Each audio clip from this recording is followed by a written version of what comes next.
Yo, I put it like wow, this that sound. These oaks don't work hard like me, I hope they know by now. Bayo Bab, stand my ground. Bro, these money trees go overseas like Percy Tau. I make sure you stay around, quiet when I'm under loud. No negatives allowed, me and positivity took a vow. I always play to win, don't anticipate loss. Mind always in the clown, my boy. Never think about the drop, never ever ever think about the drop. Welcome to it, sports fans. It is a false Friday. It's a false Friday. It's not quite playing up front. It's not the real thing. It's not the real deal. But it's like the real deal. South Africans are going to jump straight into it. I've made the big mistake of trying to book a holiday on this weekend. Everything costs 11,000 times more. So I'll probably just be staying in my bathroom because that is where my budget is. But it is Thursday. It is Heritage Weekend. It is Braai Weekend for some people. Call it whatever you want. Just be decent to yourselves. Ladies and gentlemen, it feels good. It feels good to have an extra day off. I may walk around my house naked. I don't know. I don't know what's going to happen. Now, that is not a sight I wish to share with anybody. But I'm just letting you know what could happen. Shout out to Richard Spoor, who recently had his photo go viral after being an international lawyer for a long time. And now his tackle is in public. The internet will not forgive. Speaking of gentlemen and human beings that will not forgive, one man who used to roll with the Oaks in the south but now has moved somewhere between the west and the north. I'm not too sure actually what he classifies himself as he once had a family member potentially sort of jump over to the devil's side. Of course, a famous series came out that did better than Game of Thrones, Devil's Daughter, and his family members lived or worked across the way, I believe, from where the devil is operating in the very next complex. Ladies and gentlemen, the president of all things Portuguese, Paulo Diaz. There's it. There? Yeah. There. I'm not into that hashtag. Nah, the James does it to trigger. I don't know why it's there. That is triggering. That's triggering. West Ham. That there. That's a nonsense hashtag, that. Nonsense. Yeah, I mean, Rubbish. James, since your mic is on and I can hear it, just your thoughts on the hashtag. Yeah, you've obviously done that for a bit of effect. It's Thursday. It's a long weekend. I'm excited. All right. What I want to know, was great. you will notice, James's, there's very little light in that room. Why is James's lights off? Is he being load shed, or is he being punished, or is he punishing someone? James, what is the story there? I mean, you seem to actually be in the dark, living your life in the dark. You shouldn't live your life in the dark. Because he thinks darkness is his ally. I'm actually wearing no pants at the moment. Okay. The All spear. Right, you can mute your They mic. call him the toothpick, not the spear. the toothpick of the nation, the man who was impersonating Dali Tambo this morning, and it's absolutely hilarious. I have to tell you. I'm not sure if he'll do it on air, but Senzo Stebe is here, ladies and gentlemen, and he's already on fire. Senzo, what's happening, pal? Welcome, Badeno, to people of the South. Give him a cushion. Remember Dali Tamba used to do that? He used to give cushions. Cheap ass gifts. Corsa, you must claim him. No, well, I mean, the copy is never as good as the original. We gave the original an airport, and the other, you know, every airport needs, it needs like, where all the weaves get stored at an airport. We put Dali there, but the real deal is the whole airport. Oliver. Reginald. Thambu. Nazo. And Senzo, how are you doing? Because you seem to be on fire. I'm on fire. Up in here. It's burning hot. We on fire. You don't know that song? I don't know that song. Who's that, Jarul? I've been here for an hour, a half an hour. Yeah. I don't think I've heard Senzo speak in his normal voice once. He's doing accents, impersonations, singing. I haven't heard a speaking voice. Oh, sure. Yeah. Alrighty then. It carries on. So is it, what's today? Just meme Thursday? No, meme false Friday. No, it's West Ham hashtag. I mean, let's discuss that. No. That's all. West Ham. That's not up for discussion. If you don't want to, I'll gladly jump in. Paolo, don't give them airtime. I'm ready. All right, we'll talk about it on the other side because we got plenty to get on with today. City Chelsea. We'll look forward to that. There's another game in North London that's happening. We'll give that 2 minutes. And then we have a new feature today, which I cannot wait for. It is going to be absolutely cracking. I'm looking forward to that. And then in hour 2, we've got Coach Kerry Keating. And we'll talk all things American sports. And there's plenty on the bill there as well. Leo Messi, by the way, getting subbed off by his fellow countrymen. A real situation. I want to discuss that in the second hour. Really looking forward to that. Remember, if you are joining us for the first time, click that one. That's like. And by the way, subscribe if it's your first time joining the MKT Show on Cliff Central Sport. If you're looking for the podcast, cliffcentral.com, the Cliff Central app, or wherever you may get your podcast. Ladies and gentlemen, plenty coming up on the other side.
The Irons, they will get you. They will get you. You know, once it goes from young boys, goes to East London, goes straight to the heart. Two gentlemen here that have supported Manchester United, I imagine, since the age of birth. And here we are now. Crying. It was never meant to end. They promised us that it would never end. We're presidents for life. It was a lie. And here we are. To quote a man that you know very well, Yeah. to cull is not to seize. Doesn't help us. Did you watch the game? Paulo? You know, it wasn't. I got a lot of thoughts on it. I got a lot of thoughts here. So here's the thing, I think. So firstly, Martial, it's getting painful now. It's You know what I mean? It's gone beyond. It's sort of like watching a punch-drunk boxer. It's not even the yips. I think he's gone. He's completely, totally. He's out of it, right? must I tell you what it is, what we say? That's shame skepse. Skepse. Wow. Translate for me. Skepse. I'm glad you asked that, Paulo. How do you translate skepse? Ach, shame. Nah, it's not enough. But because that's how I feel. You know what? I'm not even angry with Martial. It used to irritate me. You know what? I actually feel sorry for him because it's painful watching who, obviously a decent human being, Yes. suffer in public like that. You can't do your basic job. It's actually painful to watch. So it's almost like let him go for the sake of it. I had this thing of like we're better players than him, like Lukaku and Memphis were given 18 months, 2 years. He's given a lot of time, but it's painful now. Alex Telles, ex-footballer, part-time footballer, full-time Despacito tribute act singer. He looks like he's going to break out in Despacito with Justin Bieber at any minute. You reckon? Anyway, Shane, that is a man who looks like he's not played football for 8 months. I mean, that is straight up. And then Donny van der Beek, next time his agent wants to mouth up about him not getting any chances, it's like, please watch this 90 minutes and tell me what you did. It's exactly what we said 2 weeks ago. Neat, tidy, no mistakes. Yes. But nothing. It's so, you're very vanilla, right? Don't be surprised when you as a manager, as Solskjaer is not a tactical guy. Yeah. His idol's Ferguson. Ferguson wasn't tactical. Yeah. Tactics bored Ferguson. He gave it to other guys. Yeah. Solskjaer's not Guardiola from the school of Bielsa and Cruyff where he's going to, Yeah. just put on the best players and let them sort it out, right? Yeah, got you. And 7 games out of 10, Ronaldo or Bruno or Pogba or Rashford or Greenwood will do something. Yeah. One of them will do something and settle the game. Awesome. But in games like yesterday, you need a manager to, I don't know, make a sub, move someone in, switch this around, drop someone deeper, just to think that, whoa, I didn't see that coming. Yeah. In those games, we will never win. Yeah. Because Solskjaer cannot manage a game. So don't be upset when you're a manager who relies on 5 players to win you games and none of those 5 players start. Got you. You lose. I don't think Solskjaer's in any position to ignore the League Cup. Yeah. If Ferguson and Wenger started it because they were in the Champions League, only the top 2 went in Champions League then. They didn't have these big squads. Yep. They didn't have the time, so they ignored it. the past 10 winners of the League Cup, you know who they are? They've been serious teams. City's won 6, Yeah. United won, Chelsea won, Liverpool won, Swansea won, right? So the big teams are taking it seriously Yeah. because they got the squads. Naturally, City should win Yes. because they've got a first 20, so naturally they should win. When you're a manager who's going 3 years now without a trophy, you got to take that seriously. I know. And you got a squad. That squad, yes, there was 500 million. There were everyone who came on was a full international. Yeah. This is not the days of playing the academy, right? Yeah.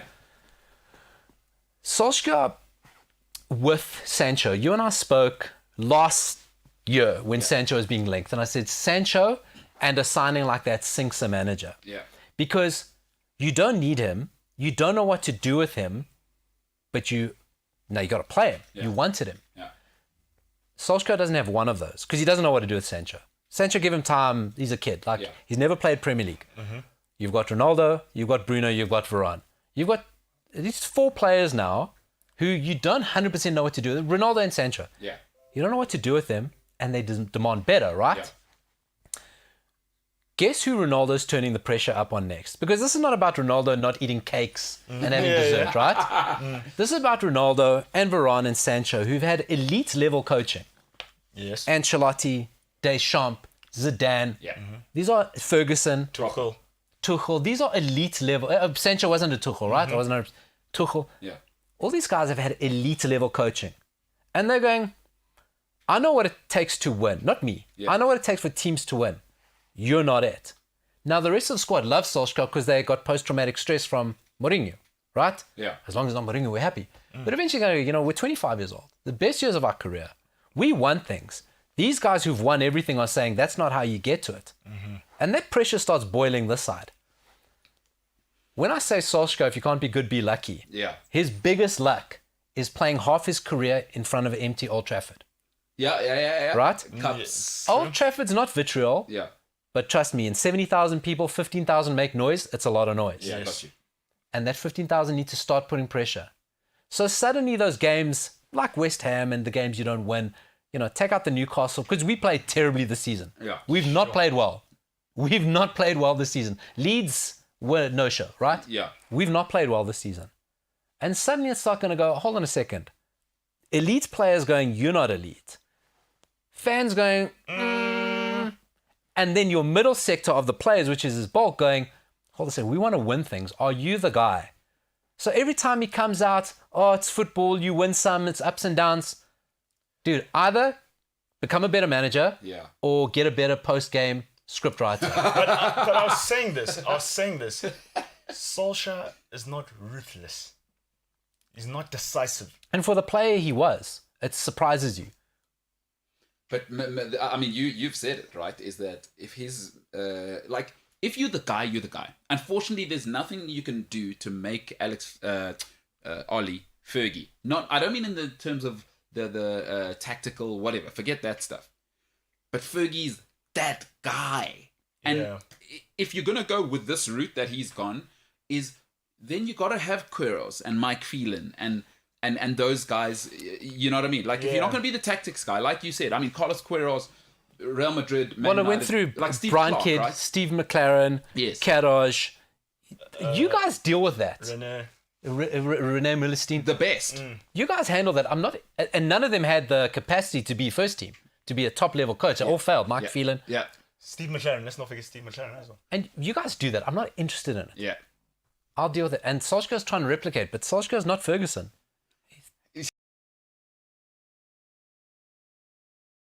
It's why big banks, and people call it elitist, but it's why big banks don't waste their time looking around. That Harvard Business School, UCT, you go where the sharks already are. This is what Man United are learning, is that there's a reason why Real Madrid looked around. Carlo, come home. There's so few of those guys. And the Ollie thing, I'm afraid I said it gets ugly, because you know what the problem for probably all of Manchester now is that, okay, it was City and Chelsea's fault for a while for overspending, blah, blah, blah, outspending United, blah, blah, blah. But now, unlike any other manager, he's had the two dream things in any part of life: the resources and the time. So every other manager, okay, they didn't buy his players, Van Gaal, the personality didn't work. Ollie's been embraced by the fans purely because it's gotten so low after 8 years or 7 years, whatever. That's bought him time. He's now had, 4 windows? Is it 4? He's going on to 3 seasons now. 3 seasons. So that's 6 windows. That's 4 windows. Yeah, or 6 if you include summer. This is. He's decided to keep. Even if he didn't sign them, he's decided to keep them. You can't be poor with that. We'll accept mediocre now. Like last night, I haven't. To be honest, I haven't seen the game, but you can't be that. It was no chances made. Again, this running theme. We don't create chances.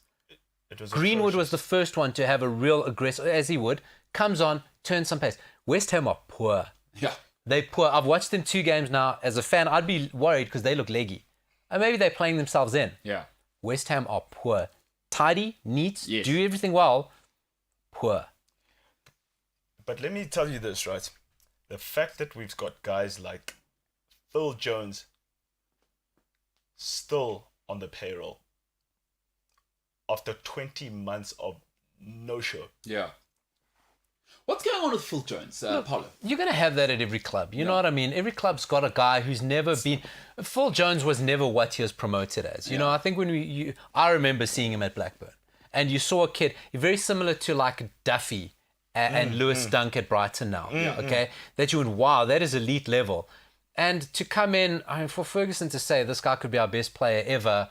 that doesn't help, right? No, because it doesn't help because he never was going to be. No. He's always going to be a competent centre-back. Every club's got a player who's just with injuries, you know. Sure. And I think, I feel for Phil Jones because he's a meme, because he pulls funny faces and things like that. But it's like, I do feel for him. Phil Jones is the least of our problems, to be honest with you. Every club's got that guy. And I look at Chelsea, because City, you've almost got to... City have got... Guardiola is extraterrestrial, right? It's just, you cannot... worry about that level of manager because he's just that top 10 of all time, right? Yeah. So don't even, it is what it is, right? Yeah, no, fair enough. But you look at someone like Chelsea, who you're going, you know what? Need to run like a business, so they need to make money. This is a benefactor. Yeah. Need to run like a business, but they've got a plan, efficient, ruthless. Yeah. Organized. Everything's done right. And it goes, why can't we be like that? It's a why not? And we had a major head start over them. Yeah. And it's gone very consolidated. This is what we are. It's just frustrating to watch with Solskjaer. And like I said, that he's not going anywhere. Because Woodward in his last few months is not pulling the trigger. Yeah. And the next guy's not pulling the trigger. So the guy gets another season and a half. Unless Old Trafford goes ballistic. Yeah. Which they won't, because there's a core called Ole Sexuals who are going to, they're on Twitter. They're called Ole Sexuals. I love it. And no matter what he does is right. But it's just, guy, Solskjaer, don't tell me what you're telling me, because I watch these games, my friend. I know what I see. It's diabolical, eh? I know what I see. You're blessed because you've got now an 11 of where at least 8 of them get into every team in the world.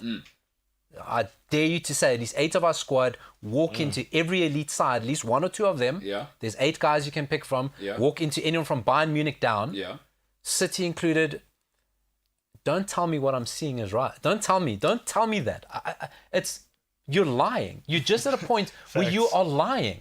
And I can't deal with that. Do you know what it is? You keep waiting for United to turn the corner. Keep waiting. Yep. And waiting.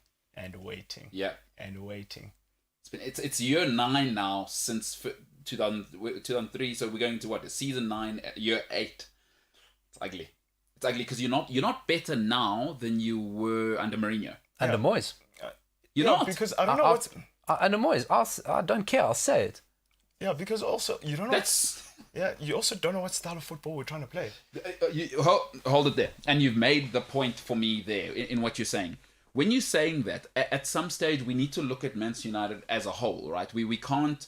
In a juggernaut like that, it's not just Ollie's fault. There's no way, because too many things have to be taken care of in order for things to go this badly. And you can see at Arsenal now, it's really unraveling because the thing about elite spaces, it's like if you go and work at Discovery or Fannie Mae or one of these banks, right? There's no excuse because the roof's not leaking, the internet works. Warren Buffett's going to connect you directly to their CT, Absolutely. To their elite team. So you can never, there's no incompetent. Everyone went to Harvard, Brown. There's no excuses. And now Ollie's now finding out that he's really trying to do a PhD with a master's. But what's everyone else doing? And you said it, Paolo, for me, is that at Chelsea, it's very clear, and he's never changed what the business model is with Roman. I'm the business model. Eventually, it's like, if somebody dumps you, right? But they tell you the truth, it'll be painful. Nobody likes to be dumped. But if they were honest, after year 2, you've kind of drowned your sorrows. You can go, all right, fair enough. At least they were straight with me. The problem with Man United now is I don't even know what Man United resembles now. Like, are you that ruthless club? Because City are also clear. We are money bags. The owners stay in the background. Whatever the manager needs, from Pellegrini, they've been very consistent. Even from Mark Hughes. Always. The managers always got what they wanted. And we build a club for you. And we don't just support you here. In the board, who do you want? Remember, they kicked Cook out because Pep said we need Catalonia without restrictions from Madrid here. I don't have to wear a yellow ribbon, but you see it looks like Catalonia in the boardroom. Is what at Manchester United is Manchester United now? I don't even know, and I think I love football, and I've kind of been following it, this is what happens when you lose greatness, though. You forget that when you hand it all to one person, and this was the fall of Rome, when it's all in one person's hands, when she goes, the two empires of modern day football in England are Arsenal and Man United, and they are no different. It's just Man United has $1 trillion more. It's just clearer for us to see. It's a bigger brand. We care more.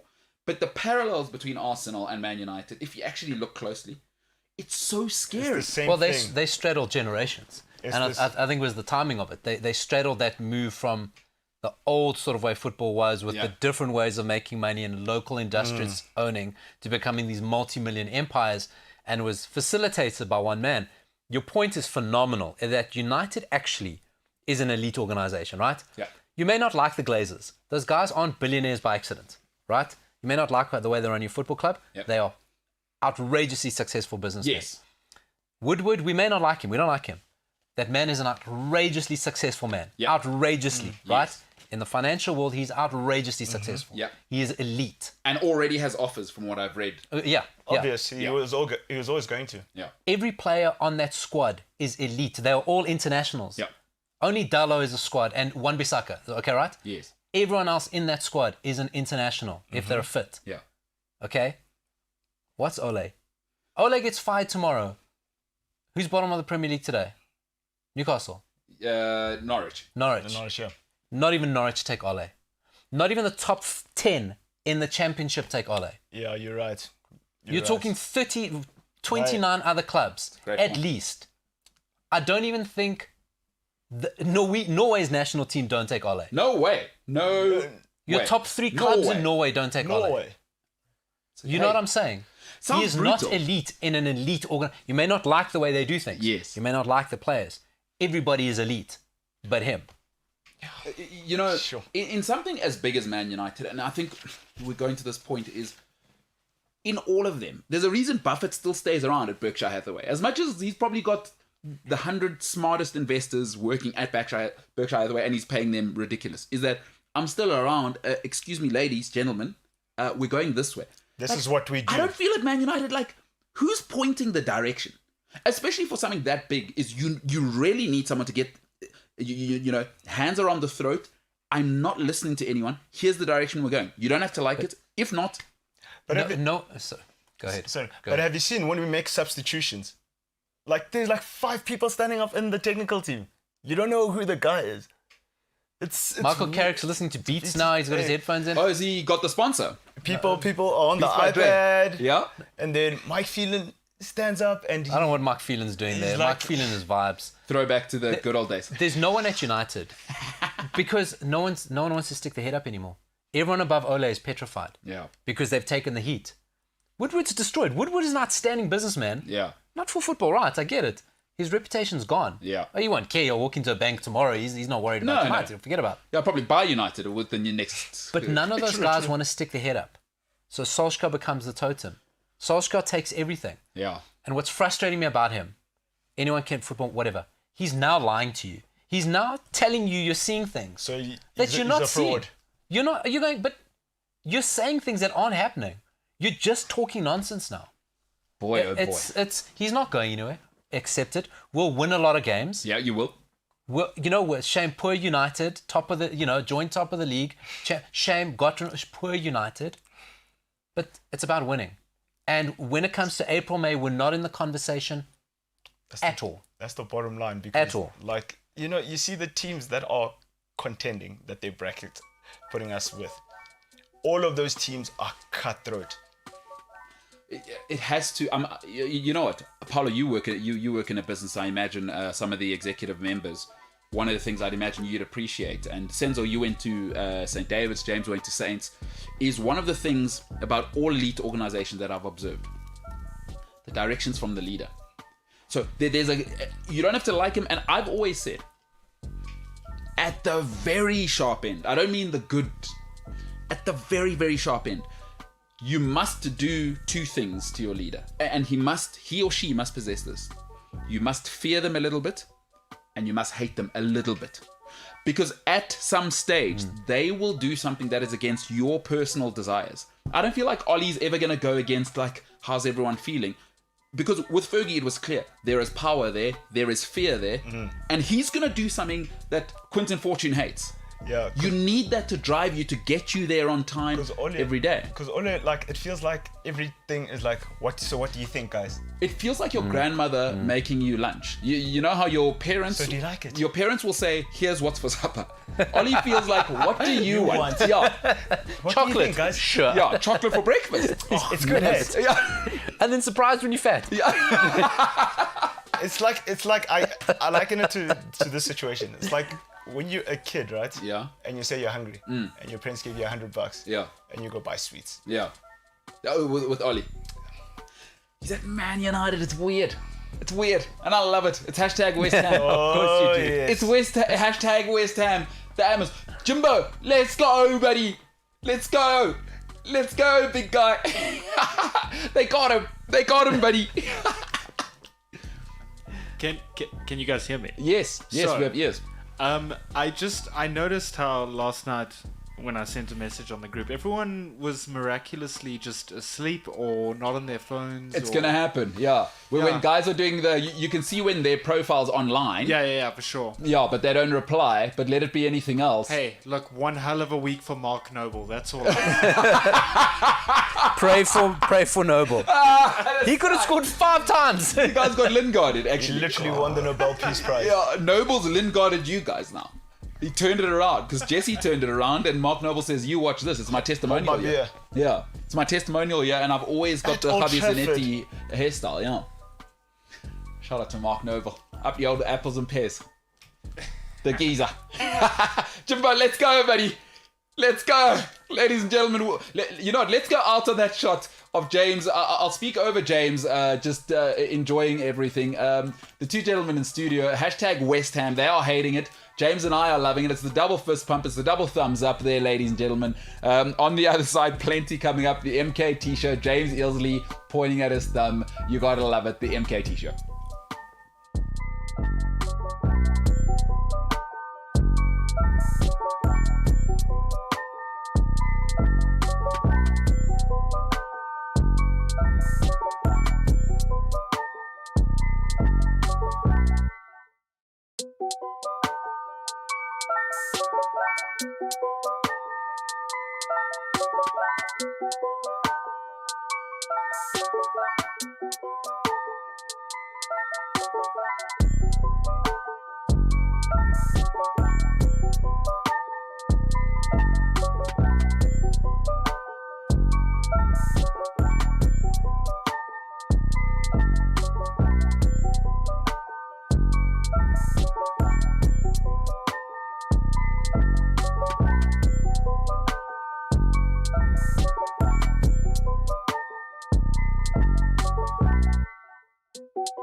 What a noble act. Nightmare. Dagger. You are. Dagger. You're a You are ambulance having chaser. fun. You're an ambulance chaser. They are having fun with us. Mining our pain for content and lols Yeah. and hashtags. Hammering us. Indeed. Well said. I'm looking at you, James, you filthy little man in your dark room. Scouser. Your pants back on. That's James Wilson. Just waving. This is unbelievable. Stinks in there, James. It stinks of your hubris. It reeks to high hell. Not happy. Listen, Senzo, you always say it. Football will kill you and you'll die a real death. What was that? Mangobai? Who said it again? No, it was the coach of Baroka. I forget what his name is. He's a criminal, as Paul Dolezal would say. The great Paul Delazar. Whatever happened to him? Hey, I met Natasha Chiklas the other day, and I said the other day, a couple of months ago. She was around, yeah. Yes, around the she studio, was around up here, and she still looks like that's who Man United need. That kind of human being. She steps in there. She would, eh? Just say, no, man, no, I don't. Because you remember Sundowns then. People think Sundowns now, and Sundowns didn't have the money. They didn't have the money, but they were Alex successful. Chakwan. That was Piano and Shushan time. Yes, with Alex Chakwane. Mr. Goldfinger. Yeah. And her. And nobody ever speaks about her and being around when they were proper and they were always in the mix with a tenth of what Chiefs And and they Sundowns. had coaches, eh? And they had players that it worked. Daniel Sundowns then Mambush, worked. Mudau. I was in Musa. They'd even like every now and Labas again bring like Moshala. a crazy South American in. Torrealba, Exactly. Principano, Sereno. I'd love to know what they were paid. Chiklas. So what you guys are missing? You're busy with Ollie here. right. He wants to go skiing. He's not going. South Africans can't go there. We're red listed though. That's very true. No. That's very true. Although she is what? Romanian, hey? Miss Chiklas. Aren't they Greek? I think. Greek. Oh, Chiklas. What am I she's saying? Greek. What am I saying? Yeah, probably pitch up a bit of Peter tzatziki. Kafrunis. Yeah, but it's tzatziki, a bit of lamb. She pitches up. Guys, what's going on? You know what I mean? Although, maybe not so good, because the last time Man United player, and I hate to bring it up, went to Mykonos. We know what happened, so maybe. Troll. Absolute troll. guy- All right, This man okay. is a I troll. didn't want to. I didn't want to Man bring is it a up. troll. All right, let's be positive, because I'm a good person. Contrary And he's laughing. to popular belief. You know, we have this facade on the day after United game called a running order. Yeah. But if United lose, if United win, running orders stick. If United lose, Yeah. Rip it up. To quote Paulo, rip up the running order. All right, I'll tell you what was on the running order, and I intentionally didn't look it up because I didn't know, and I don't know who this guy is. But we got a new feature, and a professional show would probably have graphics and sound for it. But we're gonna call it for now. And you know what? If you're in the with us on YouTube, listen to the segment. You know, we're gonna call it Paulo's Weird World of Football for now. It's a working title, and. Paulo, you know, we do this all the time. Oh, are you kidding me? Look at that. That middle shot is Paulo watching United. Also, James, I do need you to come on the mic immediately because I've disrespected you by presuming you're not going to have a graphic for this. I didn't ask. You didn't put respect on his name. I didn't put, and yesterday it was made clear that put some respect on my name. So, James, at this stage, I mean, I don't say the word sorry. So I'll tell you what I'm gonna do it how my old man always said is I will now act to show you that I'm sorry. I'm not gonna say I'm sorry because I was disrespectful. Apology accepted, I think. Oh, I haven't really apologized. You got to Exactly. probably wait 4 or 5 years to see whether my behavior actually steps up to it. You know what I mean? Okay, yeah, that's fair enough. Because how many times, Jimbo, people come up to you, oh, I'm so sorry. The very next week, they're still being a bum, vomiting on your couch or whatever your friends do, you know, in their 20s. So I don't want to be that guy. That is incredible graphicking. Paulo's Weird World of Football. It tells you everything you need to know. Paulo, dear, take it away, Paulo. This is the first time I'm seeing this. Now, I'm sorry if you're listening to this and not watching on YouTube, but to describe this, in the background are 3 shots of me that I can only describe as, you know that hear no evil, see no evil, speak no evil monkey? This is, it sends us right. This is me watching United in see rubbish, speak rubbish, watch rubbish. So that's me in the 3 different phases. Then James has found this logo. I said, James, can we have a logo or graphic or something for this? James seems to have resubscribed to Microsoft Paint. Yeah. Found the only version that'll work on Apple Mac. And like, it looks like, I mean, and there's 4 different fonts there. There's a terrible clip art soccer guy. Yeah. The weird is in crayon, like a crayon. It's caught in between. It kind of goes, if you were running a sting operation like sports booking company, but Yes. it was actually a brothel. Yes. Yeah. Or a fake replica kit store in Fordsburg. All due respect to Fordsburg, but you do get some of those. I know exactly the place you're talking about as well. You know what I'm saying? So, but not the good ones. Yes. There's really No, good no. ones there. There's some dodgy ones that, like, you know, when you see like United kits leaked like a season before, Yeah. that it's like made by like Umbro and it's got like Samsung as the sponsor. You'd buy these shirts there. So that's what that logo looks like. James, I love it. This has made my dreams come true. The little man on this, can we give him like color in his kit? Yeah. Yes, I think that would be the move. Let's try that, because I think we're getting there. But Should we give him like the most bizarre colored kit ever, like hot pink, and then also throw in some yellow there? like and then- when you design your team kit on Fantasy League, Yes. I bet you James has got an atrocious one. Probably. I do. I Yes. do. Yeah, like do that. My team's like all black, green socks, but I bet James has got like striped pink, yellow, blue shorts, yeah. right? Yeah, just because of the lols. Yeah, just for vibes. Well, And- just be who you are, James. With the kit, be who you are. I want you to express that in the kit. It'll be exactly what Paulo needs. And can he have a mullet? Hey! You know what I'm actually? I actually have a better idea. I've got a better idea. I'm gonna. This do is a it. good I'm not start. gonna tell you what it is. That's it. Next week when we do Paolo's Weird World of Football, you'll see it. James, you've done well there. Creativity loses Well its done, magic James. once you explain it. So I That's love that. It's a bit of a tease. It hooks Yeah. us into next week. It's big broadcasting as well. Paulo's Weird World of Football, which I did not know had a graphic. Terrible. It's my show. I should know that. No, but you've empowered us. Yes. To sort of take initiative on things. Absolutely. So this is, we just hopefully it fits your vision. Yeah.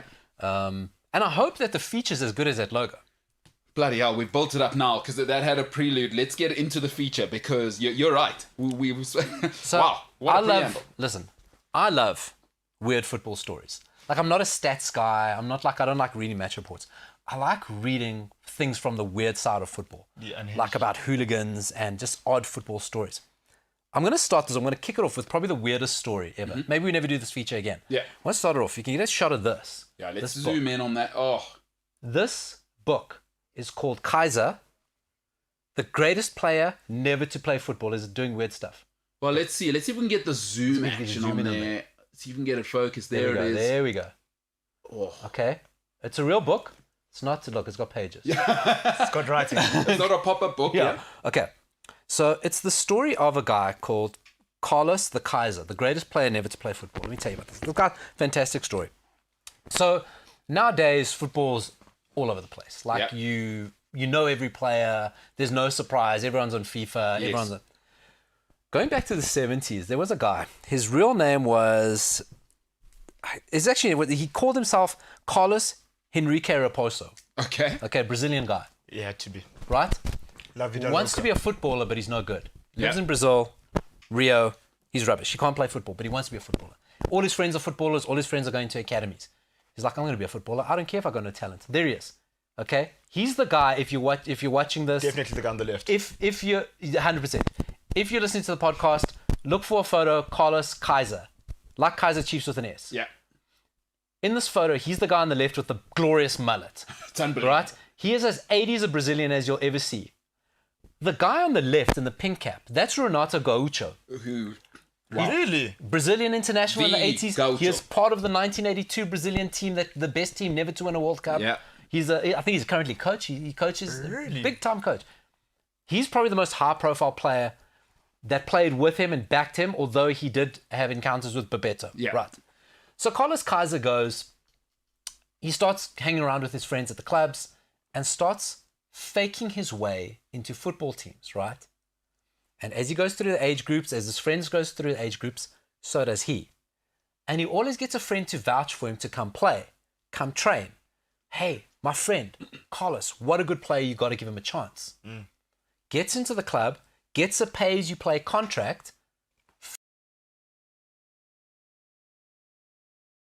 right?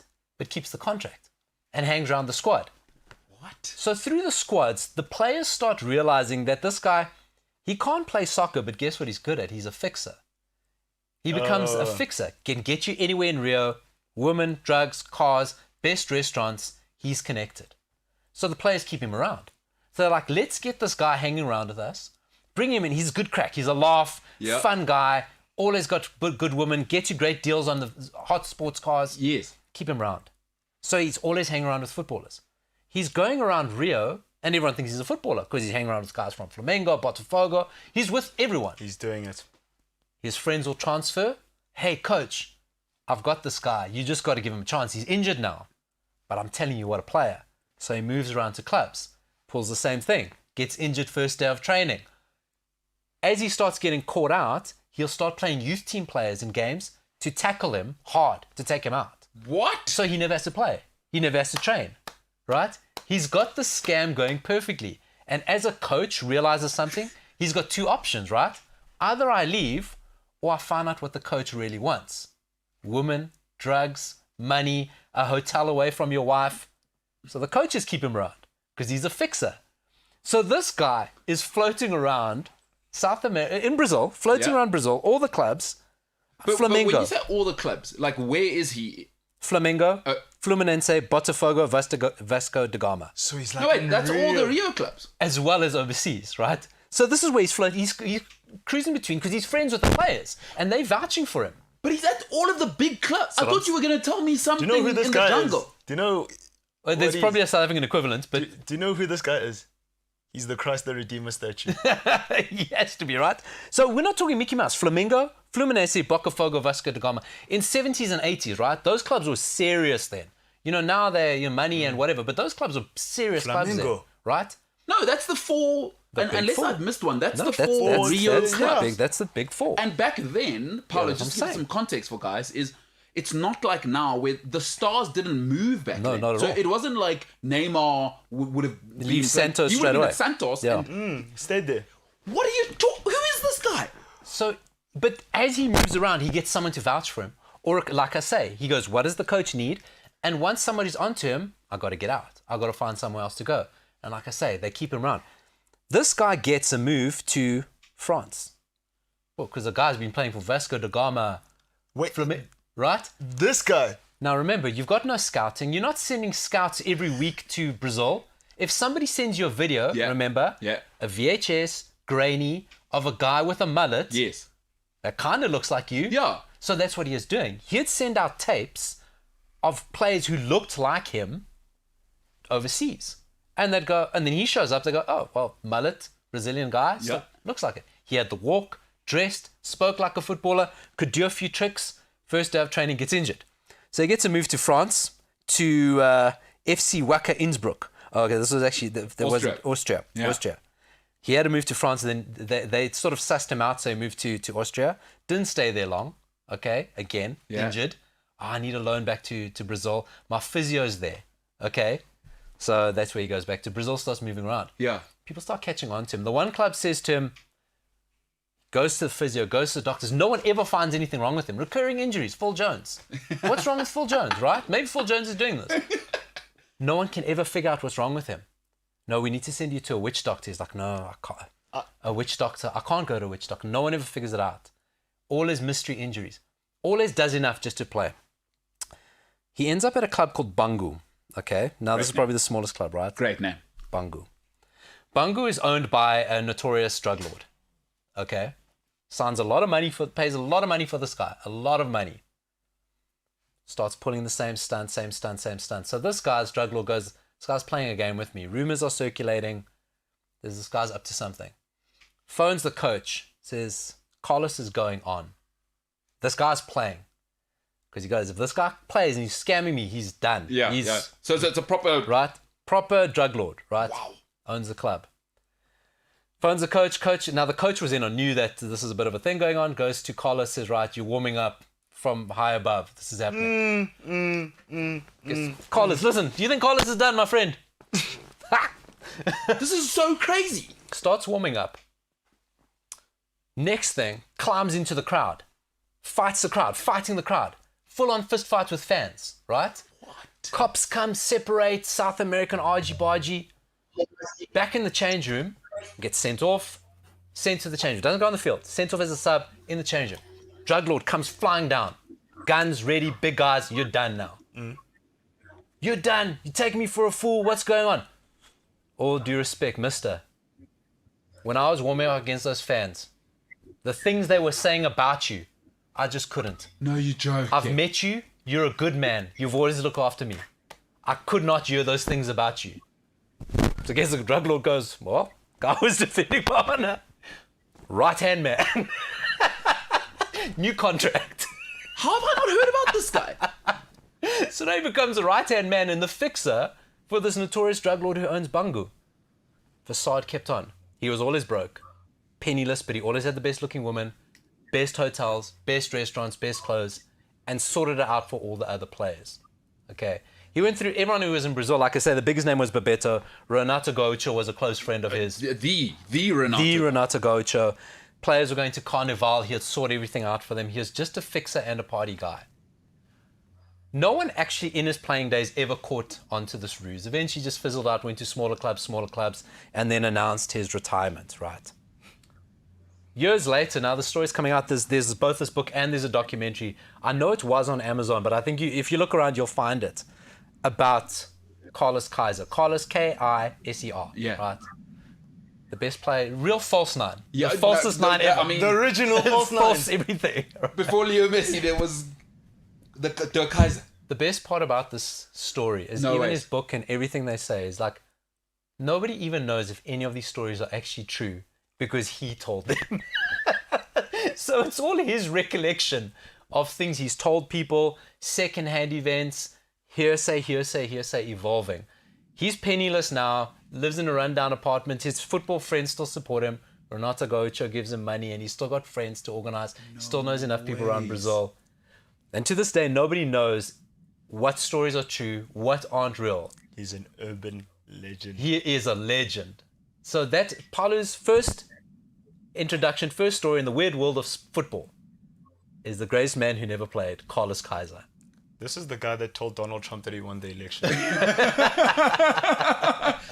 Paulo, I love it. this might be You know what? If you did that in Angola, I would say, okay, fine. It's Oh, off the sorry. world map. These days, in his 50s, he works as a fitness trainer for women.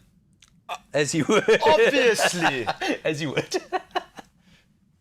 Every scammer, every male scammer, every male I'm the light to the sixth dimension yoga person, whatever. Because this has all the. As a forex trader. All that. It's always about sleeping with women.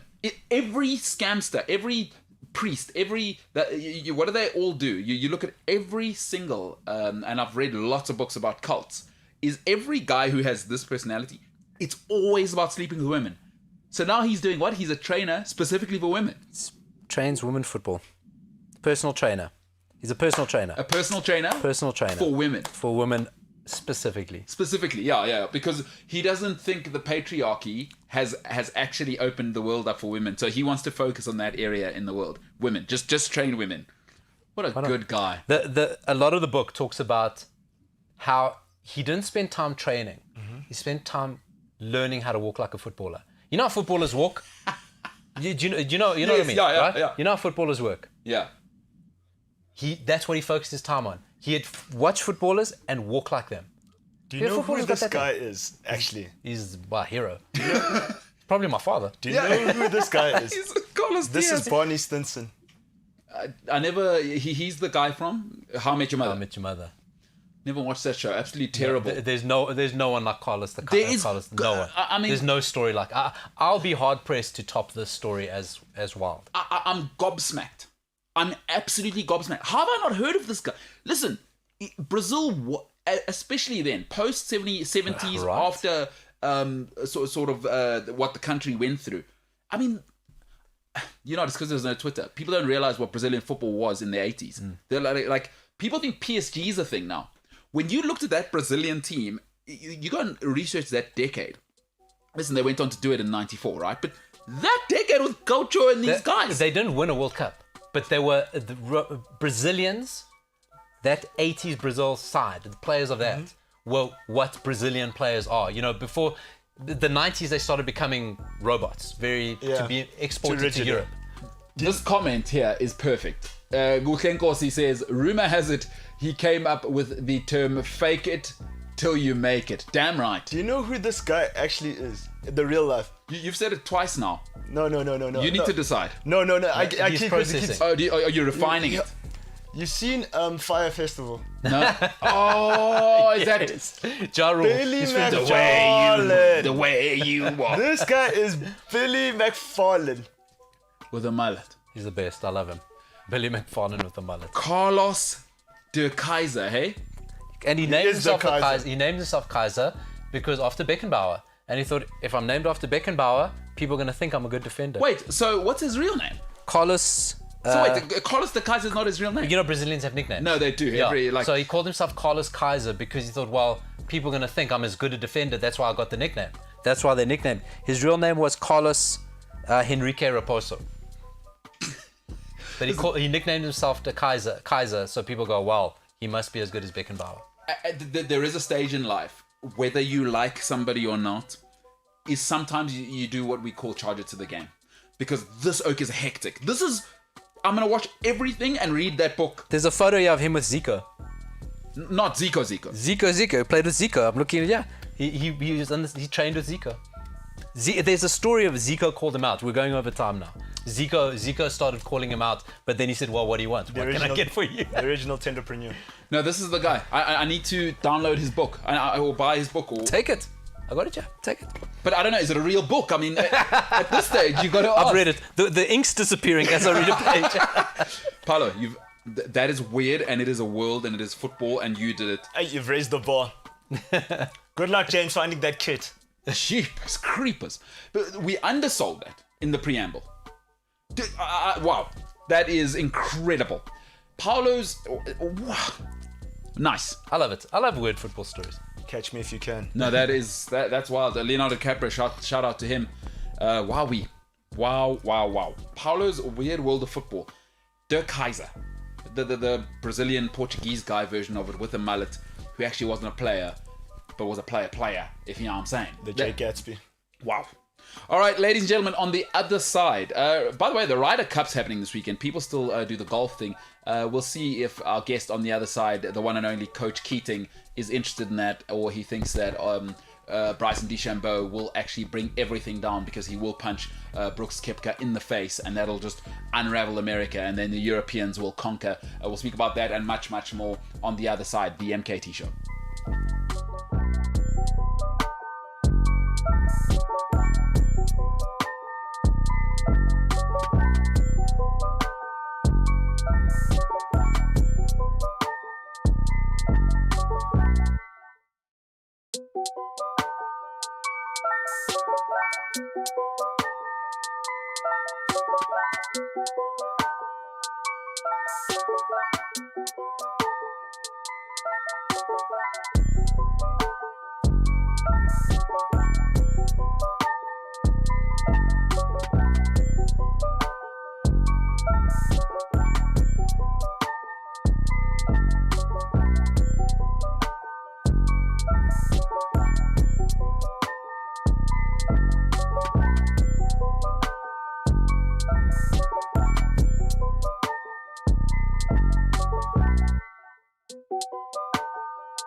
10-10-9-8-7-6-5-4-3-2-1 MKT Show, Coach.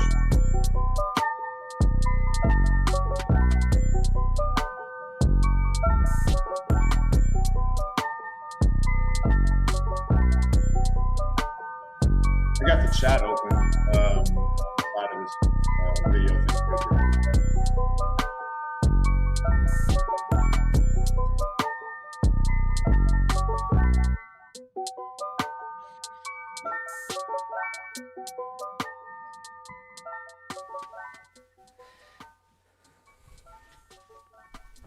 The iron will always defeat the devil. Troll behavior.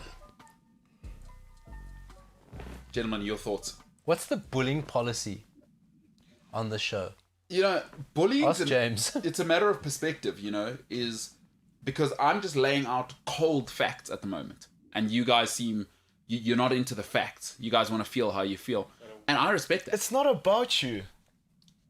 Go ahead. You're not the victim here. Okay. We know it's your show, but no, bro. I'm trying to be here for you. He's so wounded. He is wounded. Hey, but Want a hug? Ask James. James gives that No, hugs. he must never touch me wearing that shirt. No, James, that's very easy for you to hear as though he's saying, never touch me. His pain, though, isn't directed at you. It's the fact that you're wearing a Liverpool shirt, plus Young Boys beat them, plus Mark Noble went and did a Jesse Lingard with his whole squad. Obviously went in the dressing room, said, lads, it ain't going to happen. Not today. I'm not no Football's coming bull. home. Up the old apples and pears. We'll do him a kipper. Football's coming home for real. Not today, mate. I'm not no bull. Sensor, you've been off the whole morning, and I feel like you got some things to work through. I give great hugs. All right, James. Ladies and gentlemen, with that on the line, obviously, I just want to be very clear. I don't encourage violence, you know, but there may be a violent time coming, and it may be metaphorical violence because these yuppies probably don't fight on the golf course. But there is the Ryder Cup coming, so we will ask this gentleman once we have him with us with regards to, you know, like before we go to our guests, guys, Ryder Cup, even if you don't like golf, you got to be into it, at least the last hour. Senzo, you know what I'm saying, my man? Yeah. Oh, do you know what would make this story? Yeah. Do you know there's a COVID envelope? Go ahead. Explain to those who don't know what the COVID envelope So the is. COVID envelope is this year's Ryder Cup. So it's for any player that tests positive for COVID. Yep. They will test every day, and then when they open the envelope, Yeah. they're like, oh no, John Rahm, Yeah. he's given it to Brooks Koepka because he touched Bryson DeChambeau yesterday, and then Bryson embraced him with a hug, and then now Brooks Koepka has COVID. Is this like a Brendan Rodgers envelope that he showed the Liverpool squad? That he said, I've got an envelope here and I've got a name written in here on like, what's 3 players who are going to let me down You'll this betray season? me. Yeah, he tried that whole thing. Hey, was it Rodgers or who did that? It was definitely Brendan Rodgers. Like he's like, Yeah. I've heard that story as well. His Damascus moment. Yeah, I know that is a very famous thing. Oh, that's tough. Because that's the Jesus thing, huh? One of you will betray me. Yeah, whoever kisses me. Yeah. so what's this thing with the envelope? Is COVID in the envelope that they pass it around? Yeah, is it like, well, what was the sort of nuclear war thing that they were sending around back in the day, in the Cold War? You know, you guys don't know what I'm talking about. You're both looking at me like, you're way smarter yeah. than us. Back in the day, they'd send like chemical warfare, right? Okay. Chemical warfare, that like anthrax-y kind of vibe. Maybe it's got that whole thing. It's like, hey, I've got COVID. What happens if? Oh my goodness, are you kidding me? We're going to ask our guests this. Actually, I'm going to save this question. I've just thought of the best journalistic question of all time, ladies and gentlemen. Joining us now, I'm actually not sure where he is because he stays busy, but a man who's into b-ball. Last time he looked like he was off to avoid a 3-putt on the golf course. He looked incredible. Ladies and gentlemen, the one and only Coach Kerry Keaton. Coach, how's it going? This cap game. It's going well. How are you guys doing today? Right, what cap we got there? Is that Kansas? Yeah, I figured since you brought up the last time you were waving the wheat, I'd represent the KU contingents out there since you're a newly minted Kansas fan. So I'm repping the host today. Since It's the right thing to do. We want the basketball to go well. How has the recruit class gone for this year? What do you think that Kansas team's going to look like? I mean, if we're gonna do it, let's get into it properly. One thing about Kansas is they never have to worry about how good their team is. That's for sure. They don't they reload. They don't have to regenerate any momentum. They always have good players. And I tell you what's happening out here now is COVID has given basically a reset to every single college player in the country, regardless of level. Last year was basically a free year. So in essence, you can bring back your entire team with no penalty. They build in a certain amount of time that college kids can play. Of course, that's going to all now change in the future, I'm sure. But Kansas will be fine. Kansas will be representing the MKT show well. Excellent. I loved what you said there. It's kind of like, as you I hate to say this, but the Alabama Crimson Tide, of course, a lot of people thought, Saban's lost the entire starting. Bryce Young's come through and Roll Tide. None of that nonsense here. And I'm looking forward to Kansas. Just listen, the tournament next year, you might as well call it the Kansas Invitational. Let's go slam dunk on everybody. That's what's up. Coach, great to have you with us. We got the boys in studio here as well. I just want to tell you something that happened before you came on here. Two things, by the way. I'll tell you about possibly the greatest scams that you've ever heard about, because we had the smartest guys in the room. You ever see that, Doc? No, I have not. Yeah, Enron. You ever hear about that whole Enron scam? I'm familiar with Enron, sure. Yeah. Oh, nothing on this guy. So I'll tell you about that guy as well. But just before we get into that, I know you were playing golf. Not sure how you've played this week. But that is what it is. We'll get to that. Let me tell you something that is about to happen. It's called the Ryder Cup. Now, here's my question to you as a big-time journalist. Does Bryson DeChambeau completely rattle and destroy everything because he goes and punches Brooks Koepka for giving him a bad lie on one of the days? Is that going to happen, Coach? What are your thoughts on the Ryder Cup? Well, what's really interesting about the Ryder Cup out of the gate is they've made it into a team competition. Clearly, obviously, United States versus the rest of the world, but it's an individual sport. You're playing against the course. You're never really playing against the other guy. And social media has kind of made this into a little bit maybe more than it is. But you have two dynamic, different looking guys than your normal golfers out there. Physical fitness has become not just a big part of James's life now, but it's obviously a big part of golf in terms of staying fit. They don't need challenges and other people to pay for trainers. They have that themselves. Just make sure James stays on point with his fitness challenge. And these two guys are dynamic in the sense that they're big, they're bulky, they're champions, but they're also pretty hard-headed personalities. They're very much into what they do and what they do against the course. And they kind of do it in conjunction against each other. So they just don't have the same personalities. Now they're talking this week about how they have something special planned and they've squashed this beef. They've gone to dinner. Look, in the interest of patriotism or team, they have to do that because the captains have put them on the team together. What's really going to be interesting is if they do get paired up together, which I don't know if they're that compatible in terms of the team element of playing either alternate shot or four ball together. But I have a feeling that if this actually is squashed and they actually did go to dinner and make amends, whatever that means, even if it's for the sake of this weekend, it'd actually be kind of fun to see them play together and see if they actually do get over this. I don't know if or punch each other. Well, what we'd like them to see is just to drop the sticks and just drop everything and go at it, because that's the nature of what we want to see. We want to see the content now, right? I'm in the content world. I'd like to see if they can actually compete with each other, even for the sake of the team. This is a rare occasion in an individual sport where it becomes very, very focused on the team element. And obviously now with media and the attention put towards it, it's a little more heightened. It is tough to get a guy like DeChambeau on a leash because, obviously he came from, where is he from, like Stanford or one of those. Not only is he from an elite university, he's also a physics guy, so he is a brainiac, a genuine brainiac, built his own clubs, so it tells you he's a pretty self-regulating guy. And then also he's... is. Well, now... He's also brilliant at golf. I mean, what's he missing? He looks like he looks. And imagine now you've got Brooks. Obviously, Brooks has had his own stuff. I don't really want to get into his stuff off the field and whatever, but he's a magnificent golfer, and he looks like, to use an old term, a red-blooded American. You just couldn't imagine two different guys. But getting DeChambeau on a leash, a guy like that, like, what doesn't he have? How do you stop DeChambeau? Like, you can't stop him with money. I mean, having gone to the university he came from, I presume things were cushy at home. He's also a brilliant golfer, and he's a physics guy. I mean, what are we doing here? It would be electric to see them play together, see if they can humble each other. Not only that, to give Bryson some credit, he works harder than anyone else. I mean, just in a visual sense, you see him on the range after he supposedly has calluses on his hands from trying to compete in a long drive contest. I mean, which is pointless for a professional golfer to participate in. But it did lead me to an interesting potential matchup. What we could do is have them line up with their drivers at each other about 20 yards away, put helmets on them, and let them drive the ball at each other. Now, that would be kind of cool.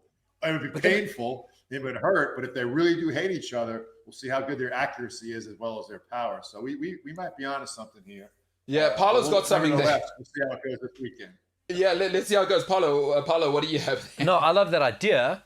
Put them in golf carts, because then you add the motorsport element of it. Yes. So the golf cart's riding in a straight line and try to hit the golf cart, because then you're appealing to everybody. Like, then there's all sorts of sports in it. This is genius, guys. Are we saving golf right now? Because I think we're saving multiple sports. Yeah, it is. We were bringing motorsport, which is a snooze fest. Coach, I don't know if you know, obviously, down in Indianapolis, they got the cars roaring. But in Formula One, obviously in Europe, you can't actually move and emit any sort of carbon. The cars now sound like a church mouse. It costs about $1 billion to have a team, but you can't even hear the cars. So maybe we're saving that, because the golf carts, they're a little bit louder. They're none of that electronic vehicle stuff. Boom, crash, boom, bang. It's kind of like Crash Bandicoot for the elite yuppies. It's a great video game at the very least if we got it live. They have these driving ranges over here with targets, and they've become pretty popular over here. Top Golf and Drive Shack. It wouldn't be bad to do a little promo with those guys and put them out on the course and see if they can. Now, I'll tell you this. They can hit each other. That's how good those guys are. Guys like us, we just be flying balls out there hoping it happens. These guys are accurate as well as powerful. So someone's going to get hit. That's for sure. Before we get into it, Senzo's got something for you there, Coach. I've got the perfect scenario. Do you know what's going to happen? Brooks Koepka is going to be teeing up, and Bryson's going to cough just as he's about to hit the ball. And it goes 4, and that will cost America. Oh, my goodness. You know what? But for all of what we're saying, I mean, there is a lot in jest, is that this ultimately for the product of golf is terrific, right? Because without Tiger, the one thing that golf lacks, yes, you can have all the money, but now you're competing against the esport kids. I mean, soccer, NFL, especially now, Coach, college sport has gone to another level, is that golf needs this. I know he can be, like every good story, right? Is you can't just have the protagonist. You must have the antagonist. And I think without Tiger being that sort of messianic figure, I think this is good. Forget about the two individuals involved. For golf, I'd like to know your thoughts, because I do know you're a purist about sport in general. Well, golf has always been kind of an elusive sport to follow until Tiger made it popular. I mean, clearly you want to see guys dominate at levels that are outer-worldly, which Tiger did right out of the gate. And then it became, Tiger's ascension through golf also mirrored social media's ascension. So, I mean, it was getting to a point where everything that he did, obviously personally and professionally, was going to be put on steroids and magnified. Now it's difficult to do that, because right out of the gate, everything you do is magnified. There is no ascension into that. Everything comes out. Golf has always been viewed as an elitist sport. Tiger broke that barrier down, made it more available, and I think made it popular for everybody. Now, whether or not anyone like that comes along, it remains to be seen, and probably not, to be quite honest with you. But what you have now are individuals that really want to put a lot of effort into this individually. And now with the Ryder Cup, making it into a team, it's kind of forced a little bit. And that's where I think Brooks had that comment maybe a week ago, where he just doesn't get into this part of it. He's never been on a team before. Yeah. So a lot of these guys don't understand what it's like. I'm sure we'll discuss about, taking out your star player as a coach. Like, there's no coach taking in and out. There's no substitutions. Once you're on the course, you're on the course. You see it through all 18 holes. And that's the mental part of it, which kind of separates that sport from most. There's no substitutions. Come out, get a break, talk to the coach, go back in. Whether it's football, whether it's baseball, whether it's basketball, any team sport. So there's a level of individuality that's always going to be there, even in a team element. But I'm fascinated always with the fact that you're playing against the course. Yeah. A lot of people that play don't realize that you're playing against the course. Everybody's playing against the course, and the handicap system for guys like you and me that are just out there playing on the weekends levels the playing field and should make it, attainable for all.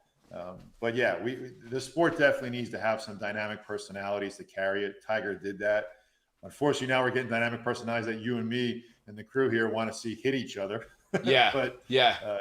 I think we'll, after this weekend, we'll have some clarity on exactly where those guys are at. And, look, the sport's only getting more and more popular because of what Tiger did. There'll be someone that'll come along and have a nice run. Jordan Spieth had it, couldn't sustain it, and now we're rooting for him to come back, and he's had a pretty good year so far. But it only makes you appreciate exactly what Tiger did. I mean, Coach, I just want to correct you there. The course is playing against me. I mean, as you can see, I've obviously always got the hybrid on hand here, just to absolutely go and mash it up. But let's get into something you touched on there, and I'd love to hear what the boys think about it as well, but I'll let you start us off. You touched on you can't substitute people in golf, and I saw something really, really interesting happen on our side of the pond. A guy called Leo Messi, you may have heard of him. He plays for a team that's got all of the money in the world. There was an interesting situation that developed between him and a guy called Maurizio Pochettino, who is a no-nonsense guy. For those who don't know, Maurizio Pochettino was assigned with looking after a guy you also might have heard of, a pretty decent number 10 for Argentina in the past as well, Hand of God in 1986. But his job was to look after Diego Maradona. Now imagine, that is the worst job on the planet, I would imagine. But he is no nonsense. That's the type of character you're dealing with. He took Leo Messi off, and that didn't go well. There it is on screen. For those who who can't imagine it, come and have a look on YouTube. But Coach, this, for me, as I saw it, I did actually think of you, Coach, and I thought to myself, this is such an interesting dynamic, whether at the college level, at the lowest level. We've all been in teams where certain players just hated getting taken off. This is possibly the most revered sportsman in the history of mankind, Leo Messi. How did you ever deal with star players, Coach, in your locker room, in terms of, did you just apply, it's the same rule for everybody and you don't want to hear it? Or was Pochettino wrong here? Should you be letting sort of dynastic greatness get away with a little more? Because as much as we want to say he's managing Leo Messi, he's got to manage PSG, right? How did you deal with it back in the day? A star player questions you in front of the team like this. There's a few things to unpack there, and it's always been difficult at any level as a coach to not want to let your star player, your best players, dictate their playing time if you have the ability to take them in and out of games. And I use basketball, obviously, where I come from, as an example, because you're able to do that. You're able to sub in and out. Especially with concussion protocols lately, the most powerful person on the bench is really the trainer. And then yet the coach really has the ultimate say. The head coach, the manager, has the ultimate say whether players come in or out. But when it becomes a medical issue now, in hindsight, it's come to attention that he thought Messi may have hurt his knee, and he was just basically protecting him. You can always err on the side of caution when it comes to potential injuries in a game or a match that may not be as impactful, especially if maybe the match is over for all intents and purposes. But great players that suffer a little bit of a bump or a bruise that don't think it's that serious at the time are always going to wave that off. I mean, that's always been the case in basketball. In basketball, you have a finite amount of penalties, fouls that you can commit before you have to come out of the game and can't play anymore. And you have to balance that as a coach. And it was always a fine line in college, at least, when you have 5 fouls before you're out. When you got your 3rd foul, and even your 4th foul, or even your 2nd foul in the first half. This is something that is across the board in college. a steadfast decision that coaches should make before. Are you going to leave your player in or take him out? Don't go back and forth with it, because you want to give great players the consistency and peace of mind to know that when and where they're going to be on the pitch or be on the court or be on the field. So if you're going to leave your player in the first half, regardless of time, with 2 fouls, risking the chance he gets a third, knowing you can't get a fourth in the first half because you're basically shooting yourself in the foot, you want to give him that consistency. So leave him in and show him the confidence.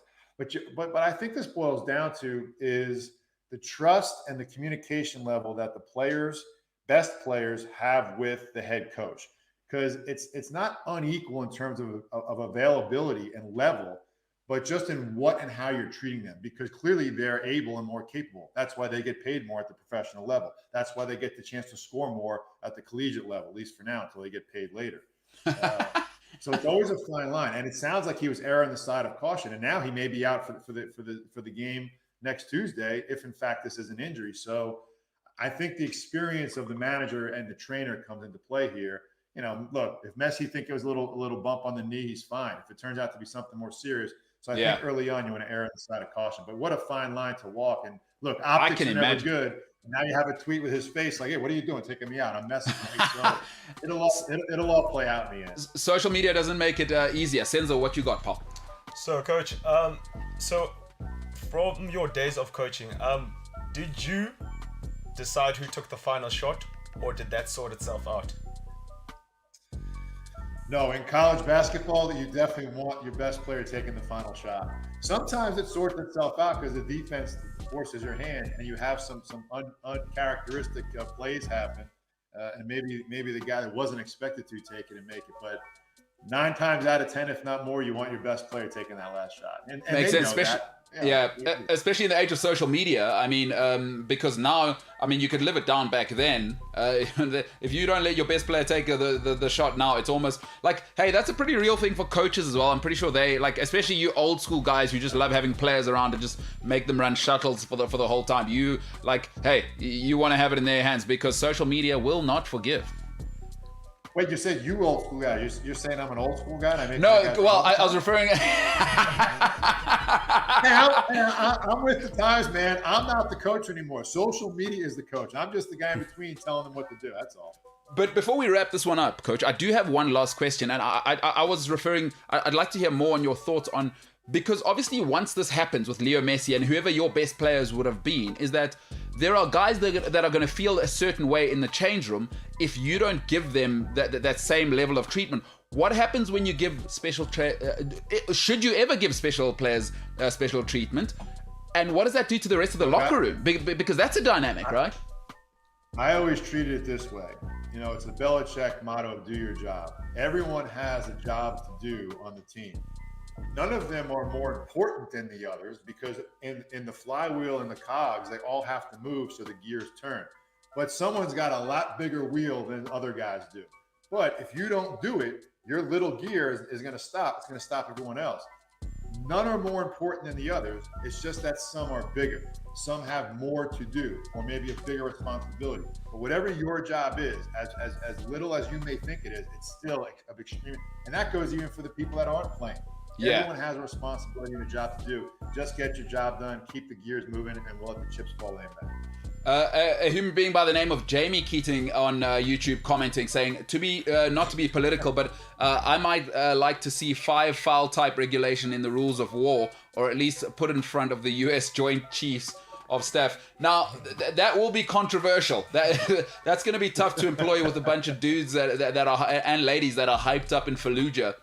But fair enough. Yeah. I'll tell you what, Coach, is the great Jimmy Johnson has a saying for this one, and I'm not saying I agree or disagree with it, but he said, he was asked, what would you do if a guy had fallen asleep, in a meeting or whatever? He said, yeah, I'd cut him straight away. And he was asked, what would you do if Michael Irving or Aikman had fallen asleep? He said, no, I'd wake them up. So that is the dynamic. That is the dynamic you new school and old school coaches have to deal with. Very true. You got to know where your bread is buttered, or else it's going to be very dry. Well said. All right, Coach, we've got plenty to talk about on the other side, because there is there is a monster on the way, and I was reading some of the numbers for college kids that may be available financially. After the break, I want to talk a little bit about that. Ladies and gentlemen, my name is MKT, and we have the honor of being joined by Coach Keating. On the other side, we'll talk college sport. And hey, kids are getting that paper, as they might say. The MKT Show. The bag. The MKT Show.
Yeah, a lot of people wondering what are Paulo's shoes doing. Does he have cuff jeans? You better believe he does. It's a fake Friday today. Those are unbelievable. Now, It's my wedding shoes. Yeah, those Pumas. Yeah. Unbelievable. Sensational. Puma getting in the game. The Germans saying there isn't really, unless you go up north, a place to get on a boat and actually enjoy yourself. Germany, some of the worst weather in the world. But Paulo's got his boat shoes on there. So Paulo, you planning maybe for the long weekend, get yourself on a dock, get a sweater and wrap it around your chest? Yeah, we may do it. Get starboard. Or maybe, Yeah. you know, just tack something. I think they it. say tack on a boat. No, that's Tack it. something. That's it. The hull, yeah. Yes, I'll be on the hull. Yeah. You know. Do you know what it strikes me as? Paulo would wear the captain's hat and have the chain out. Beers. Like the Kaiser. Carlos de Kaiser, huh? Carlos de Kaiser. Yeah, that's who you want to be rocking the hat. But you've got the original. You've actually gone to the captain, given him $300. Yep. You've got his hat on, and he's doing the swagulation, as you always call it. It's where you got the shirt open, one button. It's summertime, 3 cocktails in by 11 a.m. And no going down with the ship. I'm the first lifeboat out of there. I'm on jet ski for emergencies. Captain, and keep the hat, by the way. Like if the captain, ditch the hat, because then people, captain, where's the captain? Oh, we need leadership. Yeah. Not me. I'm out of here. I'm drunk. Leaving at the What would happen is that if you've got the captain's hat on, is people start looking for leadership in crisis. You don't need that. I don't need that. There's a shark. You want to save yourself. It's a lot of noise. Probably want to push somebody that way. Anyway, glad I'm not going to be stuck on a boat with Paulo this weekend, but the swag game's unbelievable on the shoes. Coach, I'm not sure if you saw those shoes. Paulo looks like he's about to step on a boat. It is a public holiday here, Coach. It is national. I mean, look at that. Coach, I'm not sure if you can see those. Well, National Boat Shoe Day. it's close. Hey, I gotta tell you, I'm digging it. The colors popping. Are those Pumas? Yeah. Where's the? Wow.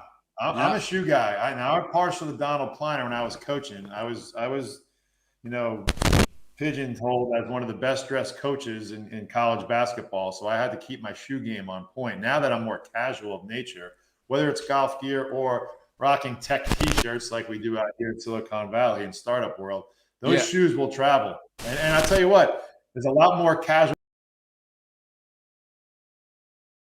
Some guys may be pulling those off on the sidelines now. Very casual. Great point you've made there. Great point you've made there. What are your thoughts on coaches transitioning from just wearing the original suit and actually wearing church shoes? Because now, guys, and I'm not sure if James still has the Sinisa Mihailovich graphic we had a couple of days ago. I'd like to show Coach that one. But coaches now, because of, especially in basketball, because basketball for the culture and all that, right, is that the coaches now are doing the suit sneakers thing, which every presenter who thinks they're cool does. But now, what are your thoughts on should a coach be swagulating, as we say? So I'm kind of torn on this one because one part of me stays true to the game and says, yes, keep your swag on point and get your suit game up. And by the way, go to a tailor.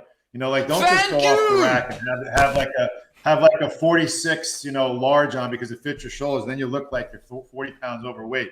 I've seen guys like that.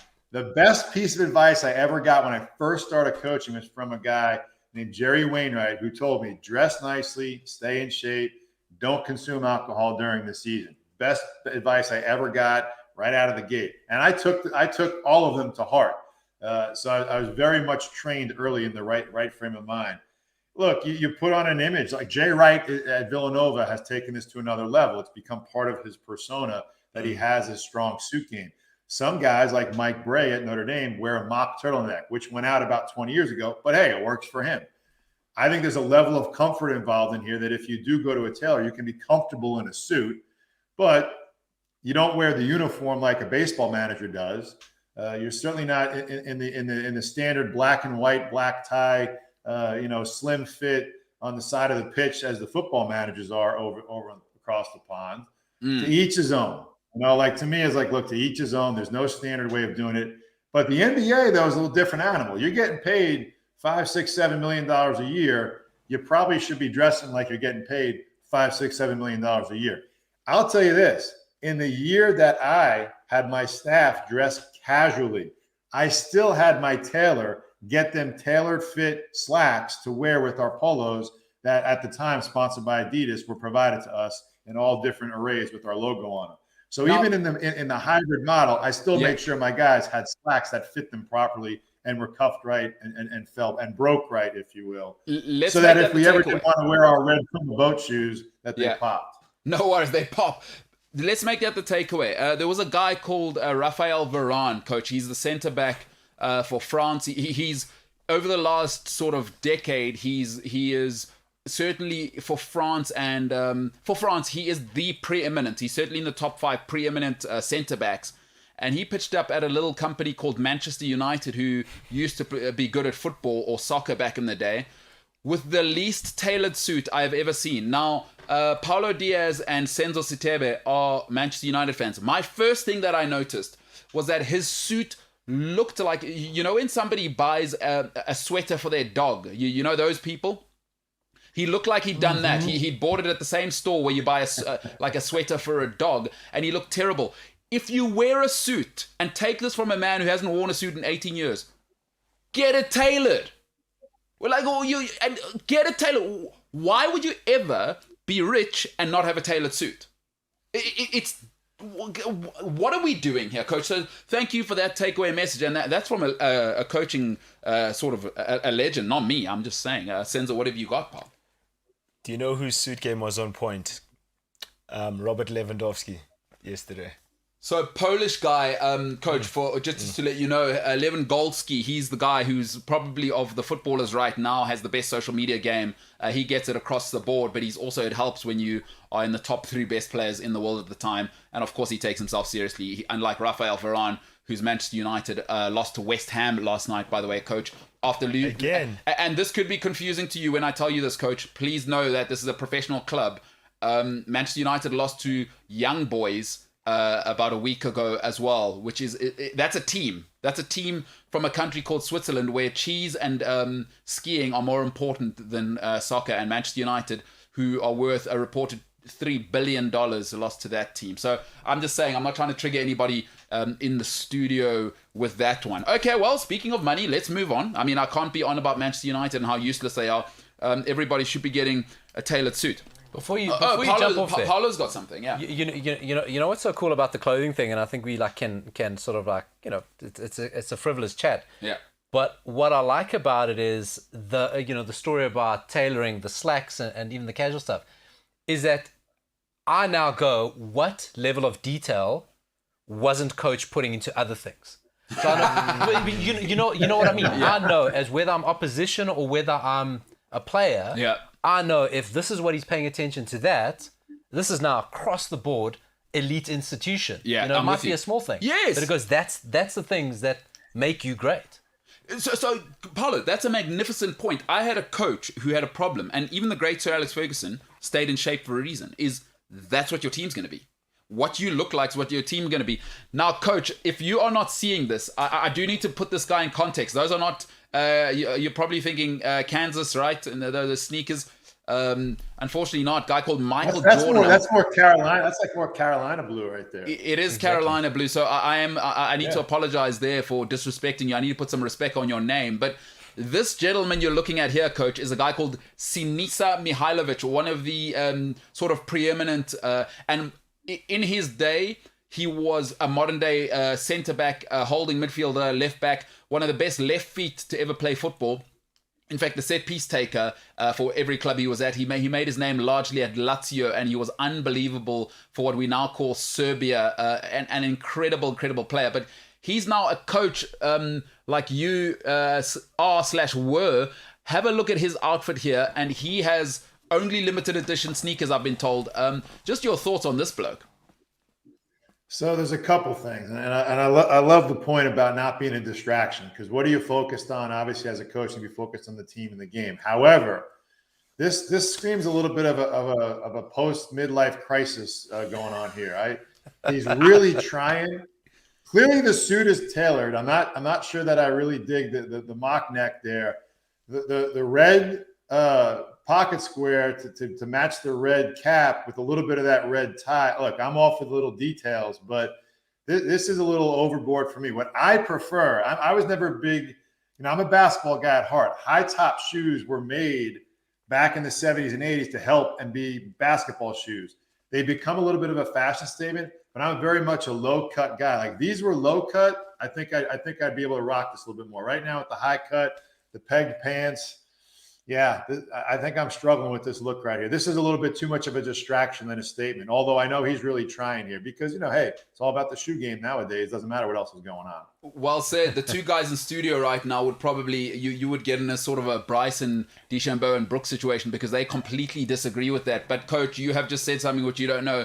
The bee is in the bonnet now, especially with Senzo Sitebe, because of what you said there is, so I've got a rule, Coach, is any man over 40, and I've said this to Paulo and I've said it to Senzo, is that if I spot either of them wearing high tops and they're dropping their children off at school, I will stop traffic and I will go to them and say, hey, no, stop it. You are over 40 years old. You will not wear high tops. You will not wear high tops and embarrass your child like that. It's done now. Your best days behind you. And they don't believe me. So what you said there, you and I probably should have been a basketball coach and tried to have a legendary career. Paulo seems to have something there. Oh, no, I don't have anything. I don't 100% disagree with you, but I do just contextually, you're scolding me about fashion while wearing mismatched tracksuit pants. So I take it from where it comes. Take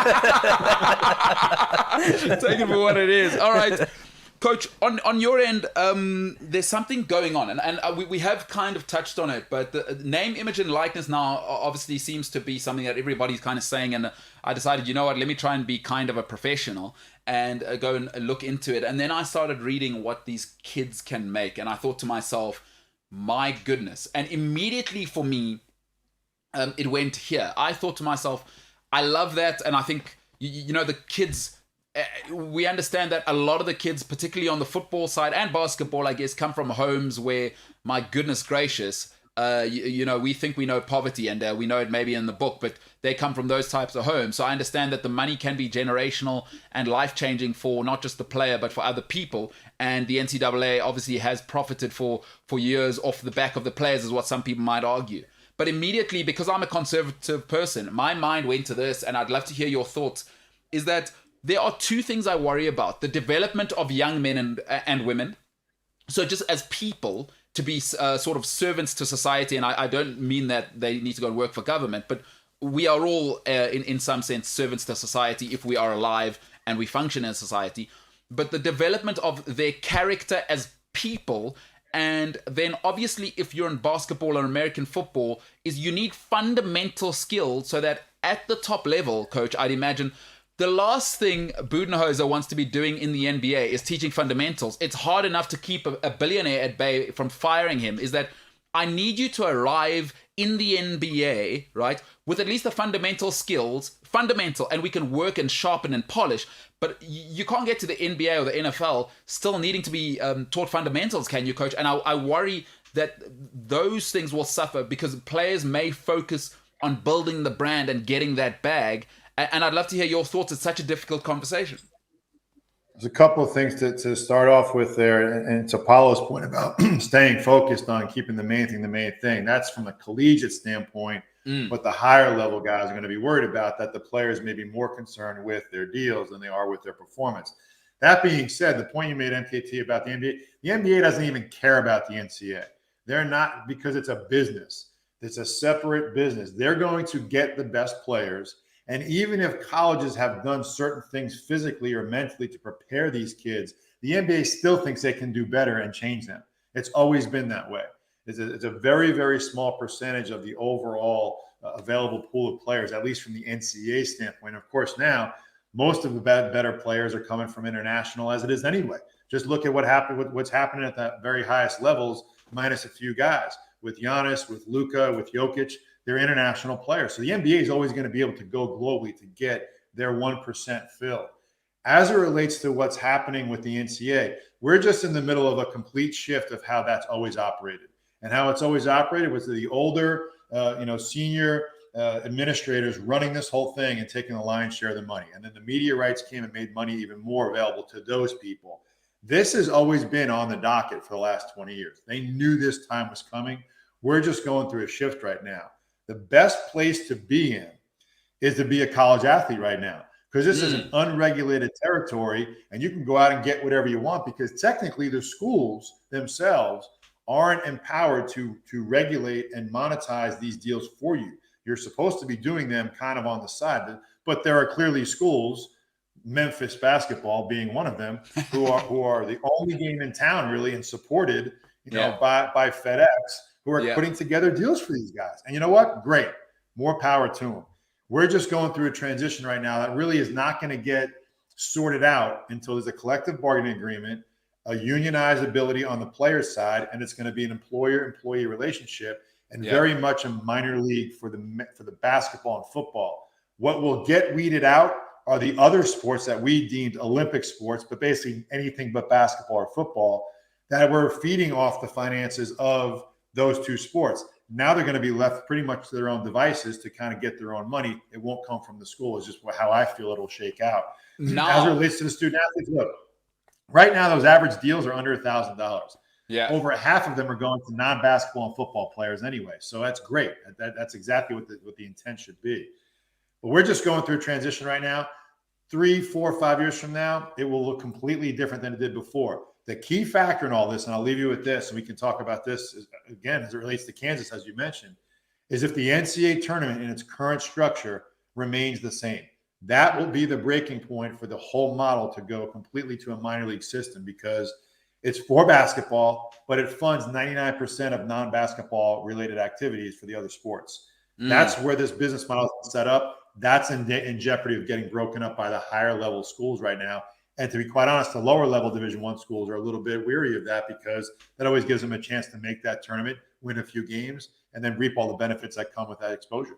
So now I have to ask you on that point, because I think that's a terrific point, is that are we now creating a super league, which already kind of exists anyway?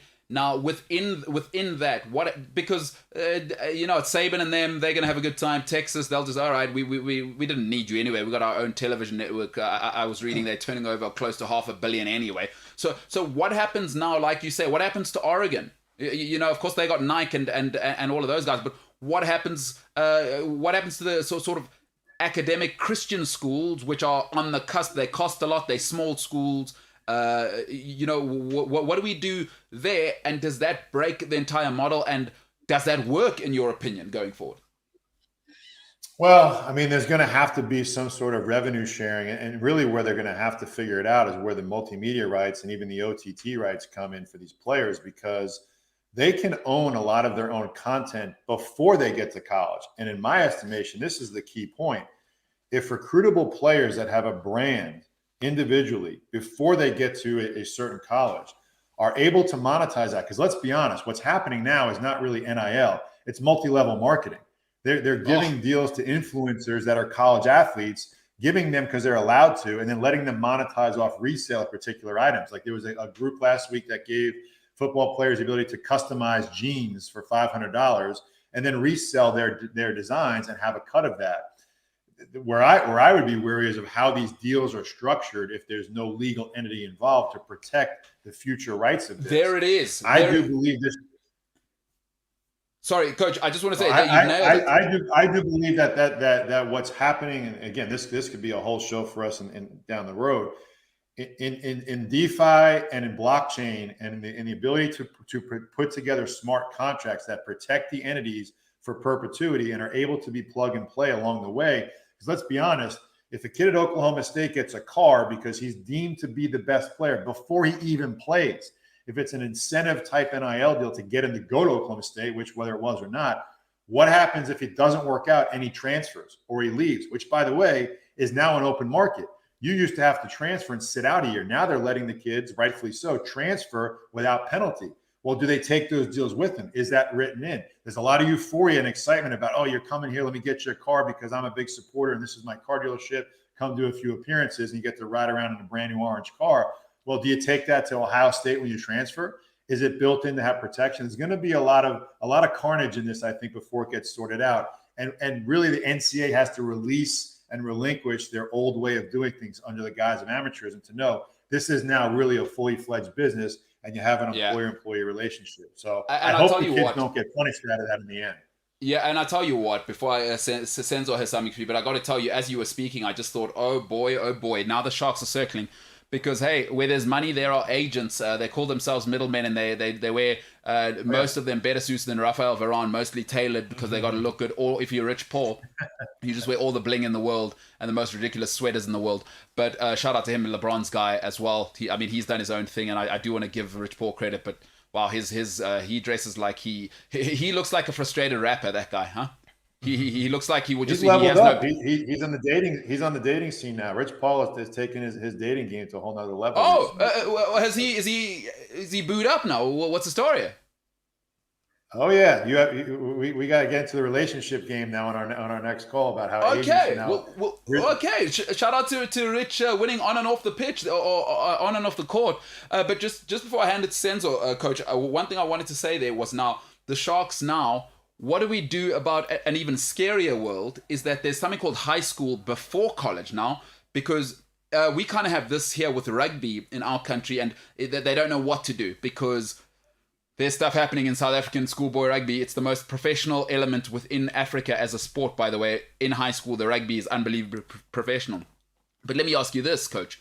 How do you regulate, like you said, now the high school kids, what are the agents are smart. What are they going to do? They're going to now start going to, he's 12 and he looks like there's something going on there. And if the Sharks are allowed to go directly to them, whose job, does that become a state regulation? Does that become a school regulation? Who stops the agent from getting to the kids at 12?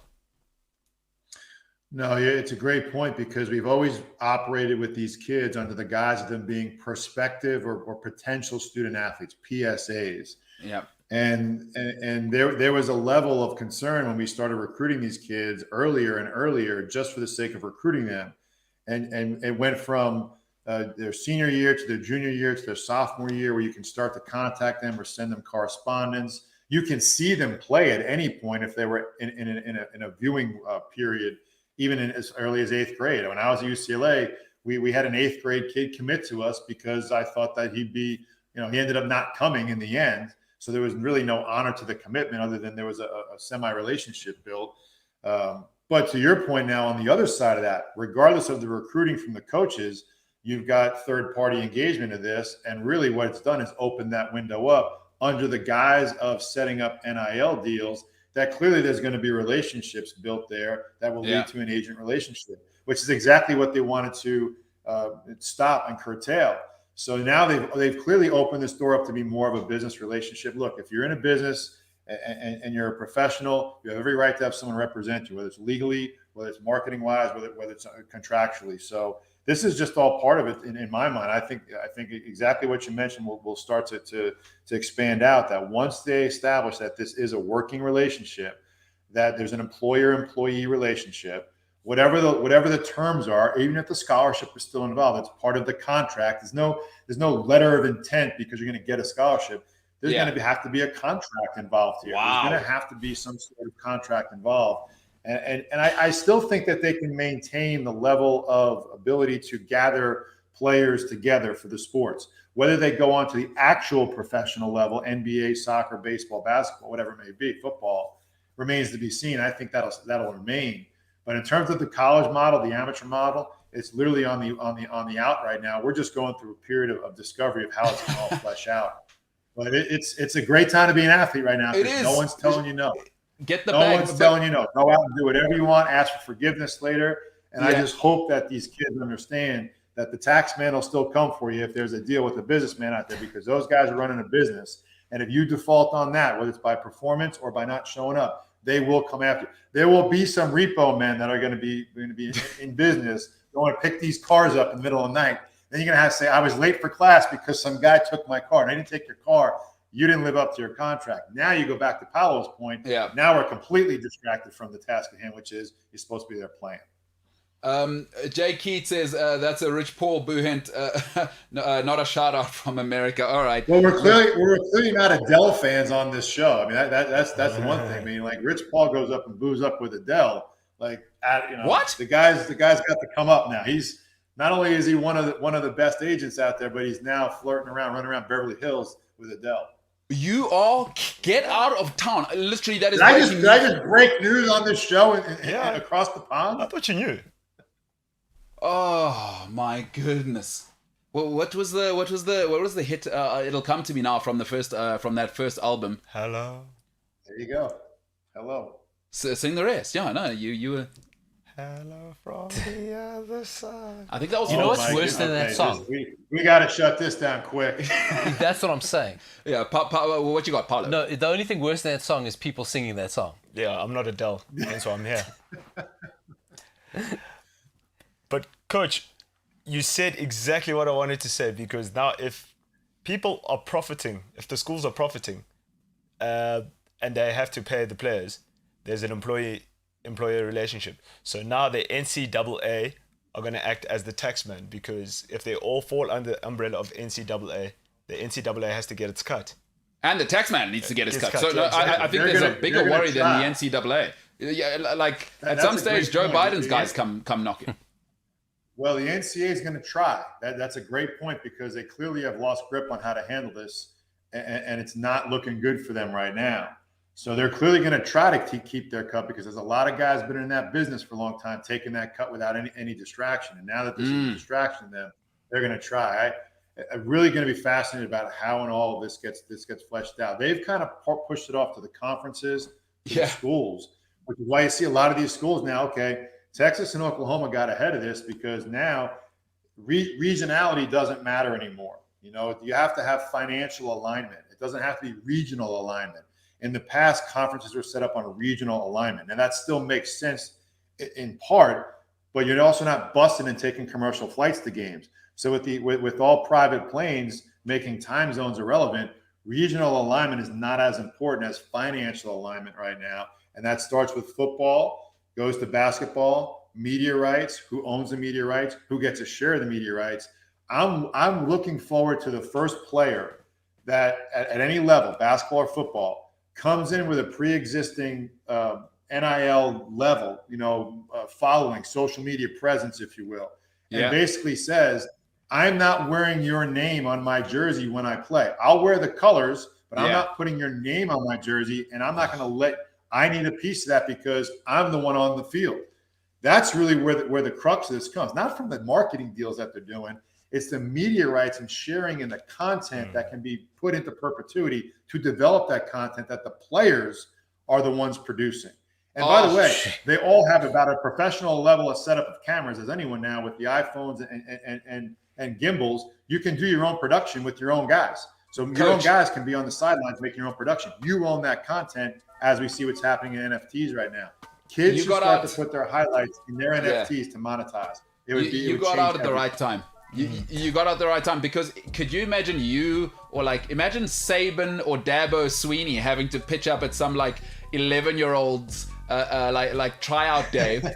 Could you imagine? And you get there and he's got his cronies around him at 11, and it's hey, there's some guy to see you here. Could you imagine having to do that as a coach? Because it's going to happen, right? Make no mistake. Listen, I call him Saint Nick, but let's just use one which international viewers will understand. Is if Nick Saban thinks he will be protected from this, is there will come a point, should he coach for another 5-6 years, where if, let's just say we can see that Manning Jr. now is obviously just going to continue that whole thing. Archie Manning, the young Manning, if Nick Saban doesn't think he's going to have to watch an 11-year-old and just pitch up because some donor has said that is the kid we need because he's now the son of some oil tycoon. If Saban doesn't think he's going to have to do that, I think there's another thing coming for him. Hey, look, when he's at his press conference, standing on the podium, as you normally just says, look, I got 9 million reasons to keep doing this. The day that he can't say that and it breaks Nick Saban, the NCAA is done for, and it's a new day, a new dawn. It'll be the end of the program, as he might say. Coach, I want to close out on something. So you're awesome for joining us. Great Task Human shirt. Maybe we should be getting some of those. Those are incredible. Official launch coming next week, next Monday. Look for the official launch of Task Human, or as you say over there, Task Human. There we go. You said it correctly. It was a bit confusing until you corrected yourself there. But Coach, I want to finish off on this. There is a breaking point, and it is financial. His name's Ben Simmons, and we can talk about it more when we come back next time. All of the armchair experts, I want to hear from somebody who's for real. Is his shot broken? Is his mind broken? And will the 76ers be able to convince him to come back after what him and Rich Paul with his terrible sweaters, and now obviously Adele probably recording an album to have Kendall Jenner or whoever Ben Simmons has with him, because he's also booed up in the whole situation, in the whole entanglement with the Kardashians. He's in that mix. Kanye's about to get out of that. But will Ben Simmons have to come back? And if he doesn't come back, it's something I've always never quite understood about basketball. Do they need to pay him if he sits out as he threatens to do? $33 million. Whew. Well, I'll tell you what, the Sixers aren't in a good spot because this is an all-star, and this is a guy that they've invested a lot of time and money into that clearly has deficiencies in his game.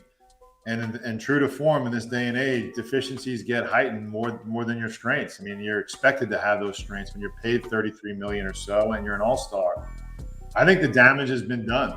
I don't know if the Sixers can get him back. I think Ben came out and said, I'm not going back there. These contracts are so ironclad and tilted towards the players. It's a players' league, obviously, that I can't imagine they'd have to pay him that. There'd be some sort of default or penalty in that. But the thing that really fascinates me is, where is he going to end up? I think he's been so dissected right now. Are we going to be able to get him to play at any level or the level that we need him to? So there's a specific fit because of the fact that he has struggled shooting the ball. Great defender, great passer, but no confidence in shooting the ball. So I'll be really curious to see how this fleshes out with the Sixers, but more so, who else really steps up to say that we do want him on the roster? I'll tell you what happens, Coach. Thank you so much for joining us. He goes to the next place, and immediately Rich Paul goes, never mind. What did Adele say? Never mind, I'll find someone like you. I don't know if you know that song. He might pitch up. and just we're getting out of town, and wherever they go next. That Ben Simmons thing, that's a situation because, he's. Wow, that and the problem is, like you say, $33 million. I don't care who you are and how rich you are, is you're not letting $33 million sit at home. Well, it's also a big hole for the Sixers if he's not on the roster. I mean, this I think what's kind of fell through is the fact this guy's a multiple-time All-Star. I mean, he's one of the best players in the league. He's just limited in doing something that most All-Stars can do, which is shoot the ball. You know, especially with the way the game is played right now, which is all threes or nothing, right? So it's just the cycle that we're on and how the game is being played. Layups, dunks, and threes, nothing in between. He really, and famously last year, gave up a layup. Like his confidence to see the ball go in the basket is shot. Now, I have my own track on that in terms of being able to try to make guys better free throw shooters through consistency. And look, when you get to that level, you're clearly able to do that.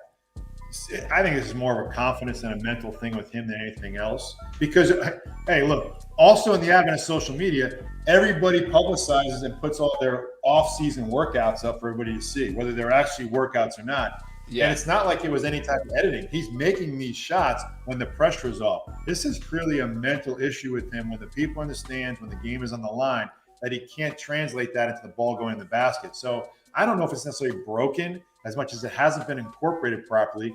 And this is a delicate balance of coaching superstars, of coaching lottery picks. Yeah. You almost don't want to do too much with them because they've proven they can be that stature. And the NBA is very protective, even on other teams. The entire league is protective of lottery picks, especially top 5 picks. Wow. Great to hear from you. He's from Australia, huh? Old Ben Simmons. Or where's he from again? Yeah. Australia. I mean, it's going to happen with Australians. Eventually, when you need them, they will let you down, coach. It's going to happen. Tell the NBA to stop signing them. I mean, Kyrie Irving, obviously raised in Australia as well. Look what he's turning into. Maybe the 76ers need to send him back to Wollongong or Kookaburra or wherever he's from and just move on. I mean, at some stage, you got to say, if you cannot shoot the basketball as the point, I mean, Ben, that's going to be difficult. I like that you can block and lead the league in steals for that one season, but I'm going to need you if you're the point to shoot the ball, pal. You know what I'm saying? Got to put it in the basket. You got to be afraid, else you're easier to guard that way. That's a good life policy. You got to put it in the basket. Let's leave it on that note, Coach. Shoot your shot. You got to put it in the basket. I kind of like that. Coach, you're amazing. I hope you have a fantastic day. If you are going to play golf, please do not be shy to send me a WhatsApp or a direct message. I'll obviously, as I could play the whole course with a hybrid, just so you know. So as again, the course plays. Shout out to my mom. Shout out to my mom. Got her first hole-in-one last week. Avid golfer herself. So little tip of the cap in the family. The pressure is on now. I haven't had a chance to even get close to mine yet. She put one in, first hole-in-one last week. Wow. Okay, me and your old lady. When I get there, obviously her and I will walk around. Hole-in-one. We'll wait for you at the end, Coach, and we might do a Bryson DeChambeau thing where we punch each other on a golf cart. I don't know. To the boys, to everybody in the back, James, welcome. Who else is there? Ryan. By the way, we've got a new kid from here, Coach. If you have time, look up a place called Devil's Dorp. It was a massive documentary which came out about the devil entering this place where James and Ryan are from. So I'm pretty brave for employing those. The devil essentially took over there. It was a crazy thing. There was a cult. There were murders. Devil's Dorp. Unbelievable. Both of these guys are from that place, but I'm still brave enough to employ them. Shout out to Paulo Diaz, whose cousin was a cousin or sister who was working or living across. There was a lot of connections. I'm the devil. So basically, anybody that's around there was me. So the devil, yeah, so his sister or cousin worked from across the place where James's people and Ryan's people were trying to infect the devil into his family. Senzo Sitebe, he comes from an extremely expensive school where, coach, they've never worked a day in their lives, but all of them are good people. We do have another guy in here, the Zulu tribe. If you haven't heard of them, they try to burn the whole country down. He's our floor guy. That happened. They were looting and they're stealing TVs. It was crazy. It was just them, by the way. Don't let anybody tell you different. It was just the Zulu guys. If people are asking, Sipo is here as well. He's our cameraman. So that's the whole crew. Great kid. And to you, Coach, absolutely honored to have you on. And I'm very, very grateful to everybody in here and to yourself. And I look forward to Kansas doing the right thing, of course, in the basketball today. I want just 5-star recruits, slam dunking from the halfway line. Michael Jordan, Space Jam, bam, and win everything 155-0. Just put it in the basket, baby. That's all Oh, you gotta do. ladies and gentlemen, the MKT Show, the great coach, Kerry Keating. You're a legend, sir. My name is MKT. This has been the MKT Show. But for now, we are the hell out of here.